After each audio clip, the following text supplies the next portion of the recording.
It is Wednesday here, October the 2nd on the Desmond Johnson Show. Desmond Johnson here. Marc Pruitt, beat writer for the Winston Salem Journal, in the house for all prep sports. It's a high school football Wednesday. We got some big ones going on. Conference games in full effect. Central Piedmont and Metro 4A conference games going on. Marc will give us his big three high school football games to watch in the Triad this upcoming Friday.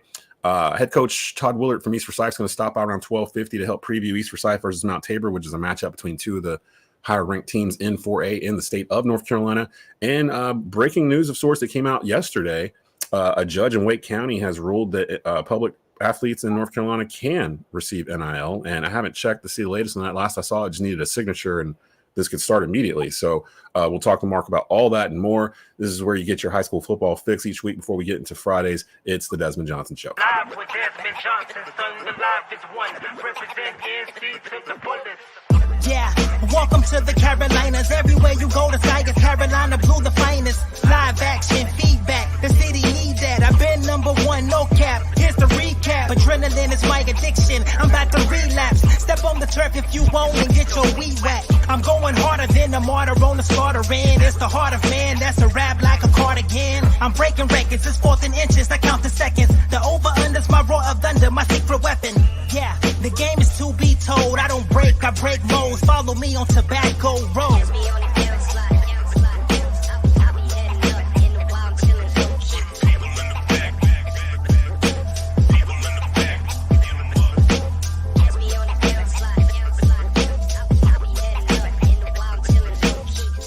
Desmond Johnson, son, the live is one. Represent NC to the fullest.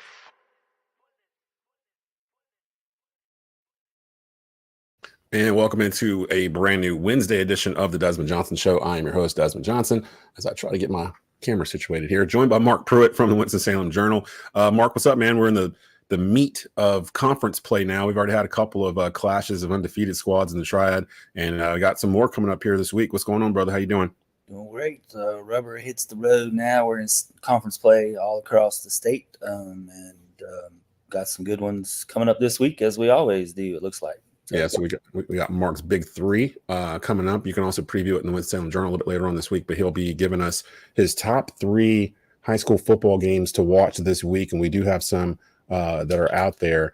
Before we get into that, though, some breaking news that came out yesterday out of Wake County, and I'm trying to pull this here. A judge basically ruled that public school athletes in North Carolina can profit off of NIL, NIL being name, image, and likeness, reversing the state board policy. This was ruled on Tuesday. The decision by Judge Graham Shirley made the decision to reverse the State Board of Education policy, which currently prohibits high school athletes from using their name, image, and likeness to make a profit.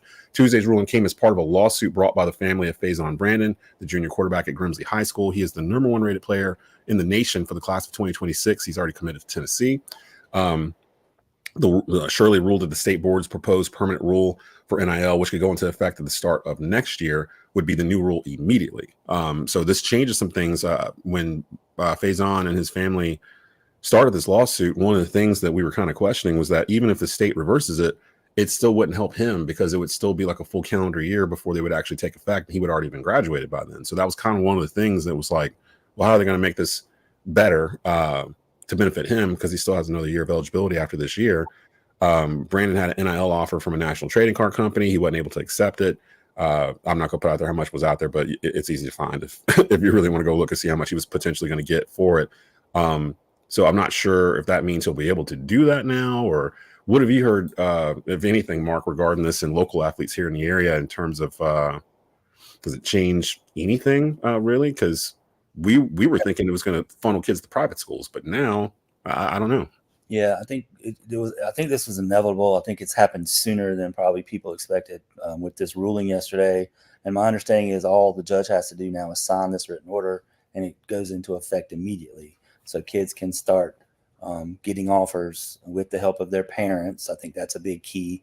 There's, I think, a little course they're going to need to go through to learn. And I think unless you're 18, you can't do it yourself individually. You have to have parents' help or some adult guardian, whatever, to help you in the process.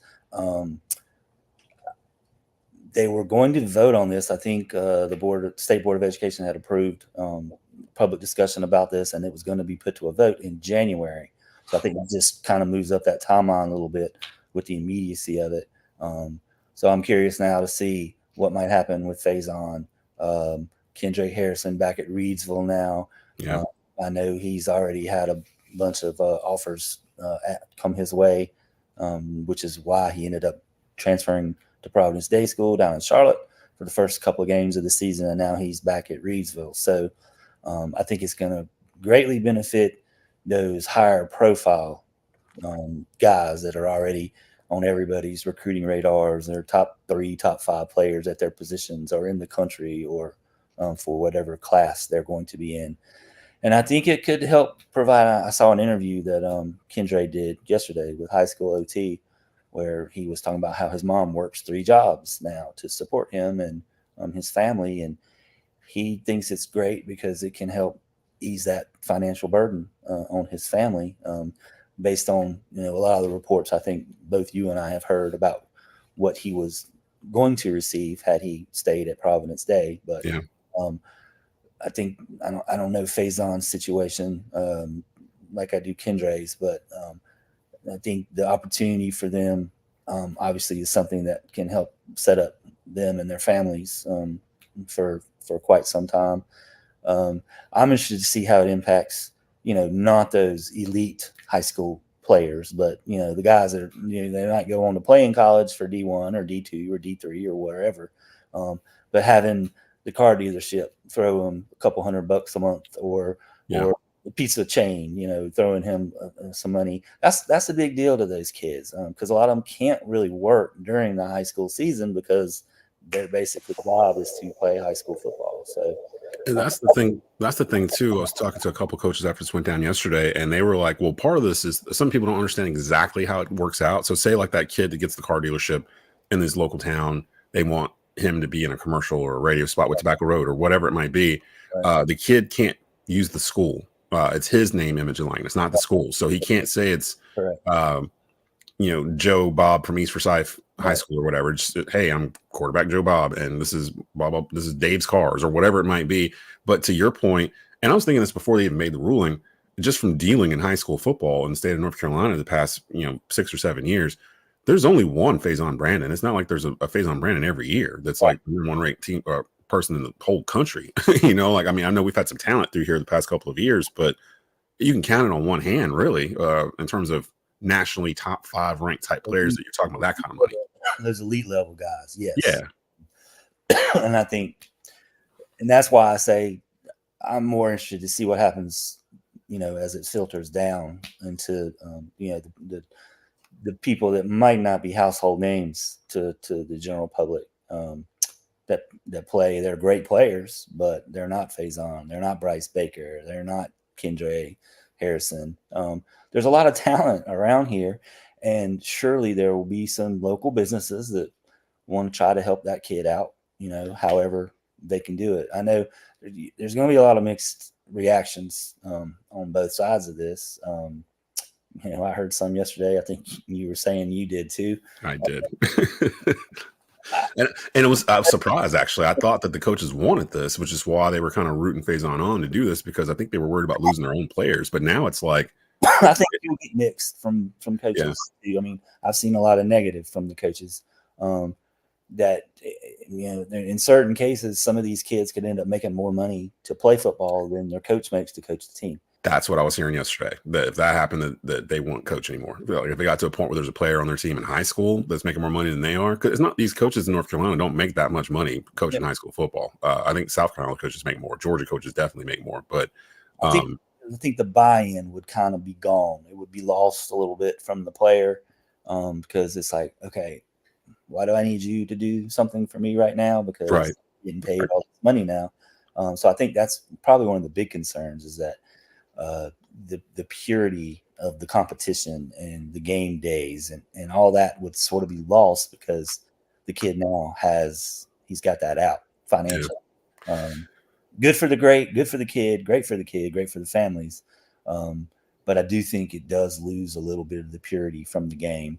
But everybody's everybody's situation is different. And if it can benefit those families that are struggling, wonderful. I understand that completely. I do think that the out of the public schools here in the Triad, we talk about this all the time. There are schools that have football teams, and then there's schools that have football programs where names are interchangeable. They go in and out as these kids go through the cycle and graduate, and new kids from JV or whatever, or from wherever they're from, pick up and keep going, and the programs keep going. I can see schools like East Forsyth or Grimsley or Dudley still flourishing just because they're schools where these kids want to go play football at. And again, a majority of these kids, the 60, 80 kids on this roster, they're not going to make NIL money. Like they're not that good for a business to drop $100 on them. Like they're just not going to do it. Now they may have one kid that might get that, but again, there's not a lot of Faison Brandons walking around the Triad. So it's some of the spectators or people around the programs that aren't coaches, but attend games on a regular basis. That the worry for them was kind of the same thing, is like that it's going to put these kids up on a pedestal. If one kid gets, and everybody knows it, that one kid's getting money and nobody else on the team is, and how's that supposed to make everybody else feel? And a couple of coaches even told me their big worry is some of these sponsorship deals that they have for the program, where they can hang their banners around the stadiums that support the program every year. Now they might decide they don't want to support the program. They'd rather support the player. Yeah. And then they're losing out on that revenue to support their team, to buy uniforms and team meals and everything. And that's where I was saying I think community will come into play. Yeah. For a place like East Forsyth, like if your kid's going to play there, they're not going to be able to play there unless they understand how the program is, how it works. You're not going to get guaranteed a spot. None of that works over there. Like, and players want to come play there because they're going to get exposed. You're going to win games. Yeah. You're going to get exposed. You're going to be on the radio all the time. And it's a different thing. So you have to almost weigh it in high school. Do you want that $200 for that commercial, or do you want to go to school? Do you want to go to college? Like, do you want to be recognized to be playing with a top ranked team, like a program like that shuttles out D1 kids nonstop? Like, which one do you want? Because NIL money is going to be there at multiple levels. Once you get to college, NIL, if you're good enough, people want to pay you there, and it'll be a different level of NIL money. So for the high school kids out there salivating, just pump the brakes a little bit. It's it's gonna be okay. Important to note that this will not be run like college NILs do, where they can form collectives and all the money can go into a fund. And you can use the school brand name like Carolina does. They were one of the first ones to open up a department like that, where you can use the North Carolina Tar Heels brand name with your name to increase your value. Like, that's incentive to go to Carolina. So like, it won't be the same. Completely on the player or the student athlete, I know is the word people want everybody to use, but so the student athlete and their parents, depending on the age. A couple of coaches were telling me that the expectation is that somebody in administration at the school or the athletic director at the school is supposed to kind of oversee it. But when do they have time to do that? Right. Yeah. Let me get that after I'm done mowing the football field real quick, then I'll deal with fields till 8 o'clock, and then let me deal with the with Bob's Cars or whatever over in Durham. Got Marc Pruitt on with us from the Winston Salem Journal. Let's get to your three big games of this upcoming weekend, and then we'll have head coach Todd Willert from East Forsyth come through to preview East Forsyth Mount Tabor. Give me game number one, Mark. We'll save that one for last. Then. Yeah, let's move that one to the one that I got my eye on for kind of some different reasons this week is North Forsyth at West Stokes. And the reason I say that is it's going to be a key matchup in the Mid-State 2A for West Stokes, who hopefully isn't looking ahead next week to Reedsville, their matchup with Reedsville. Mm-hmm. These two teams have really come together this week in a collective effort to garner as many donations of non-perishable food items, bottled water, baby formula, diapers, all that stuff. And they're filling 2 or 3 semi-trucks to take up to Boone Friday night after the game. And I just think I've been talking to Sean Vestal, the AD at North, and Jason Salmons, the AD at West Stokes. They've been so encouraged by the support they've gotten from both the North Forsyth community and the community in King. They actually only intended to have 1 truck going up there, but it looks like they're going to have probably 3 now. Oh, wow. The West Stokes AD was telling me yesterday. And I just think it's wonderful. And all this week at any sporting event that North Forsyth has hosted or West Stokes has hosted, people have gotten in free as long as they bring 5 items to donate to the cause. And that's had a great turnout of success all week. That's great. So kind of the story outside the story where it's showing how these communities can come together. They're going to be playing each other in a football game Friday night. It's homecoming at West Stokes. They're not charging admission Friday night. They're taking donations, cash donations. Wow. And all the money is going to support. So there's going to also, not in addition to the supplies they have collected, there's going to be a financial amount sent to I don't remember the exact organization they're working through up in Boone, but all that's going to go to Boone too. That's fantastic. Yeah, that's great. Big date for the benefit to help our friends in Western North Carolina who have really been through the ringer the last week. And I was trying to say, we'll save it for next week because we don't even know exactly what's going to happen. But eventually they're going to have a conversation about what they're going to do with the postseason here, because there's literally 13, 14 schools in Western North Carolina that can't go to school. And they have no timetable for when they're going to go back. I've already started to see games getting canceled that are supposed to be played this Friday. They're going to be weeks behind by the time we get to the end of October. So I'm not sure how this is going to play out. When we get more info, when Mark's back on next Wednesday, we'll try to relay that out to everybody, and kind of once we know, then we'll be able to get it to you guys. Give me your game. Precedent for that a few years ago. I think it was Hurricane Michael. It hit the East Coast, and I think they had to extend the season 2 or 3 weeks. Yeah, we were talking about that last night. And that's Hurricane Matthew, I think it was, something like that. Same kind of thing happened, not as severe, but it did push the playoffs back a couple of weeks. I think we got like an extra bye week or something like that before it began. But this might be way worse than that, so I'm not sure. Give us your game number 2, Mark. I'm looking at Grimsley and Western Guilford. Western Guilford's 4-1. Grimsley. They're 4-1. I did not realize that till yesterday. I looked at the thing. I'm like, hey, Western Guilford's 4-1. That might be a good they only lost Northwest Guilford, who Grimsley kind of did their thing with last week. They did. But still, I think this is the best start Western Guilford's had in quite some time. Don't know specifically. I don't know that they have enough to get past Grimsley.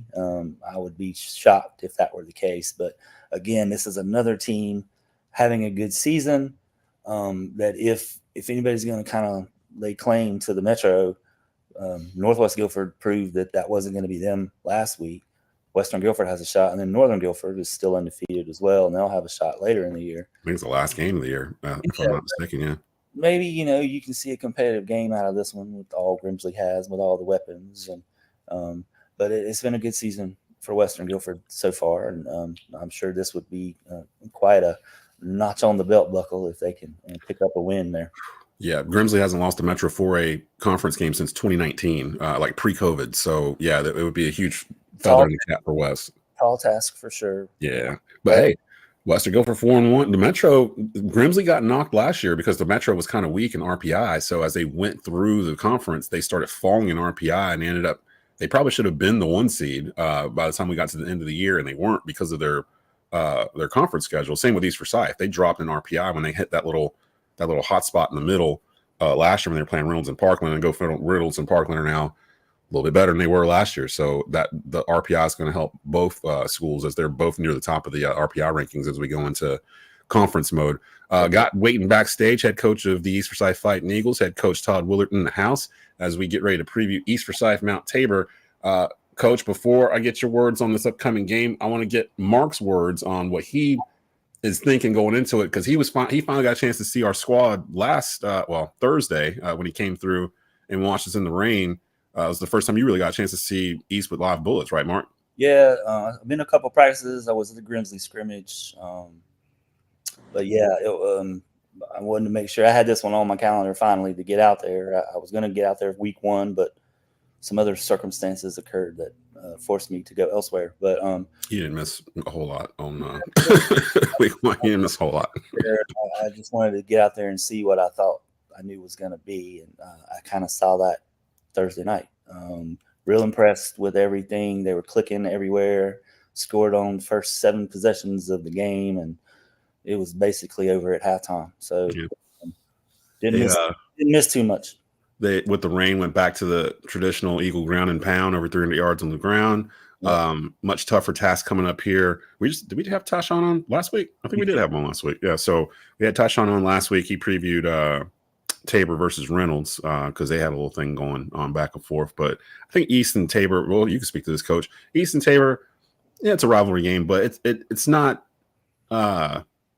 you guys don't dislike each other, I guess, or maybe you do. I don't know. You speak on it because I don't know. It seems to be a level of respect between the two programs. Whenever Todd brings up you and East Forsyth, he always mentions that you guys are kind of the measuring stick for them. Like that, he mentioned this last week that the coaching in the CPC is top notch in terms of having to go against guys like you and going up against Kevin Wallace at West and Devericks at Davie. Like there's no weak spot each week or whatnot. How are you feeling going into this game against Mount Tabor, where both you guys are highly ranked in 4A right now?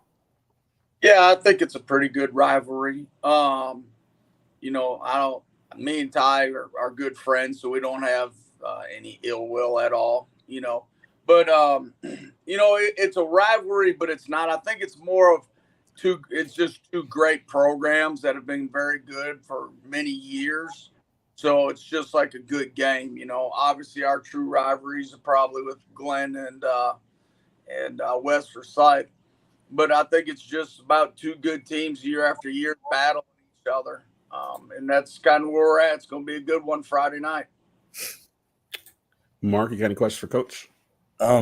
Last season, this came down to, I think, a game-winning drive with no timeouts and 80 yards in about a minute with Bryce Baker, right? Y'all were losing to them late in the fourth quarter. A lot of the same personnel is going to be out there for them and for you guys this year. And seeing what I saw out of you guys Friday night, and I've seen Tabor a couple times too. What do you see out of Tabor this year on film that impresses you so far? Yeah, just it's like you said, a lot of the same bodies, a lot of same names and faces. They just got speed. They got a lot of swagger. They got a lot of confidence. They got some long guys. That makes it hard certain times. So we got some good schemes, I think, put together. Coach Horton and Coach Bryan, our DC, has put together some great schemes. And, these times you just get anxious and you're ready to play the game on Friday, to be honest. Yeah. And this, honestly, I was thinking about it. This Tabor might be the best defense you've come across so far this season on your schedule. And, they've got legit D1 kids, Jadon Blair, the safety, Snick Peterkin, who kind of Swiss Army knife for them. He does a little bit of everything. But you guys are familiar with both of them. They were there last year. So between them, we kind of know when you see a Tabor team, what you're kind of going to get. It's going to be heavy on the run. Tyshawn's going to depend on his defense. They always carry a rock-solid defense. It kind of is a rock fight more often than not whenever we see Mount Tabor. They don't like to let a team get in rhythm, is what it feels like whenever you see them play. They're real tough in terms of just driving up and down the field on them. Having said that, I do feel like after watching this East Forsyth roster now halfway through the season, this feels like one of the more deeper rosters you've had, where it feels like you can go too deep pretty much at every spot, which I can't think of. Maybe 2018 might have been the last time you had a roster that was really that deep in terms of just all the way across. But this one's more experienced. The 2018 team had a lot of sophomores on it. This team has a lot of seniors on it.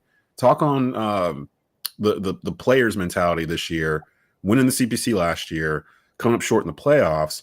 But every time I talk to any of those players, especially the seniors, all they talk about is state championship. Like that seems to be the main goal for this group here. And they seem really tight knit. Talk about your team and what you've noticed with this group of players in terms of this season as compared to maybe previous years.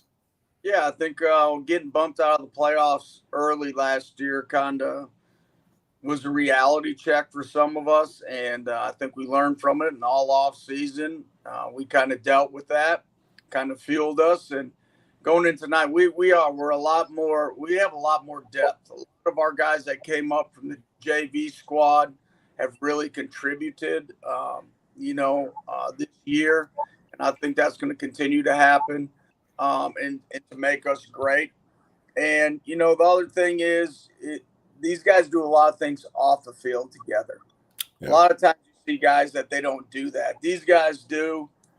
We got a great leadership committee that does a bunch of stuff and gets guys together on Wednesdays or Thursday nights to do things. And, we do the radio show, and then they go, some of them that are on the radio show, they go to the TTC. Yeah.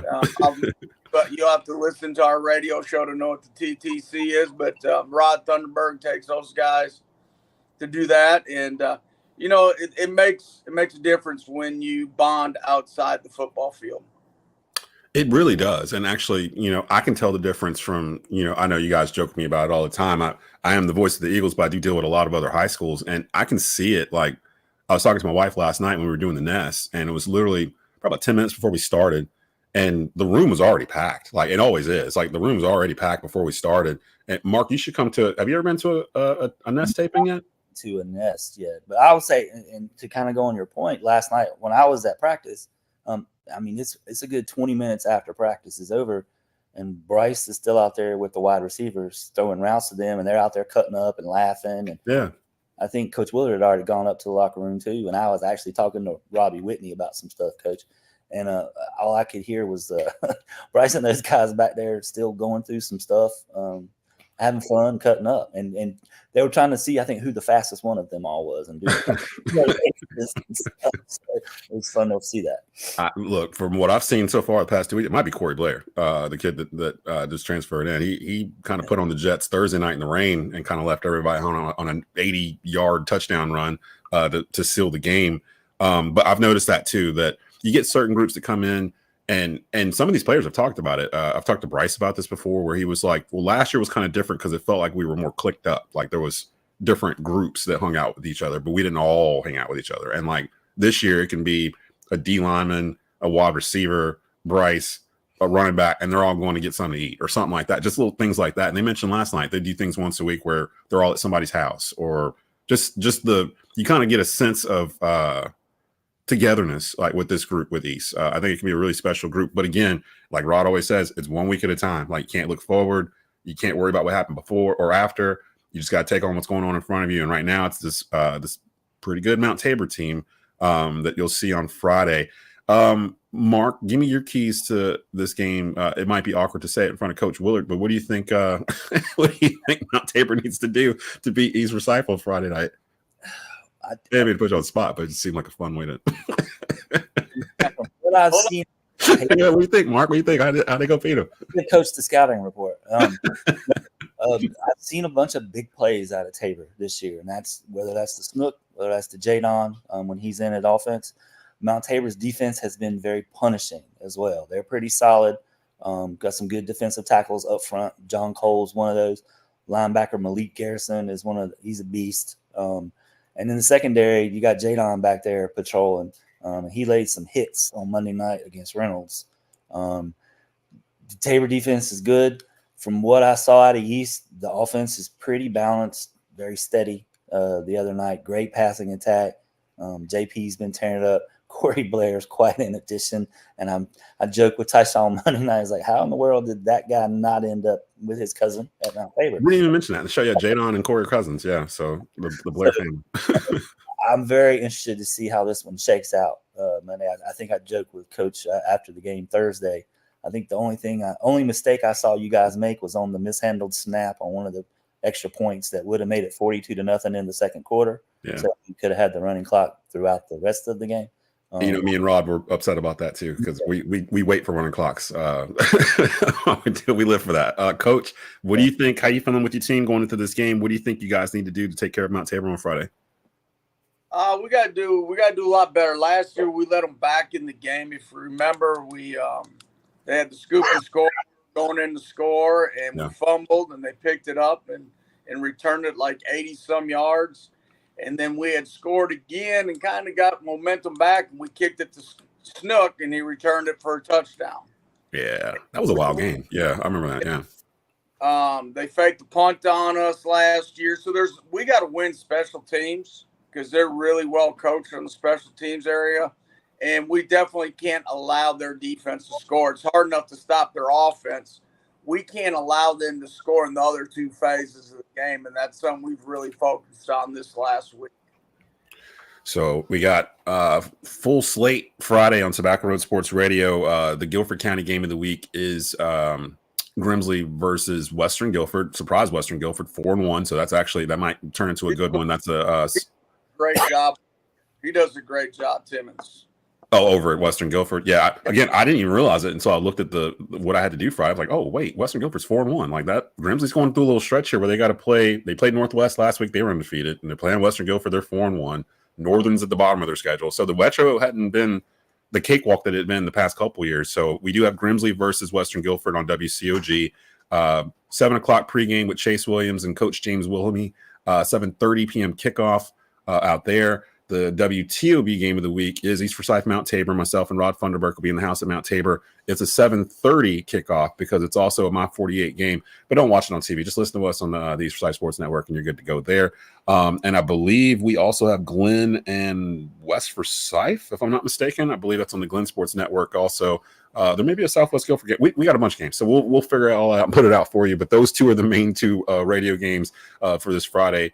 And out here in Forsyth, it's East Forsyth and Mount Tabor, one of the bigger games in the state. But to be honest, I think Coach, me, Rod, the player, we're used to it at this point. Like every game's a big game. Like whenever we're out doing something, which is something we're proud of at East, that we're at a point where it feels like we're your big game. You know, like let's go out and show everybody why we're your big game. And I feel like the kids really have grasped on that this year and aren't just waiting for stuff to kind of be handed to them. You know, it's like they're hungry, which is, I like that.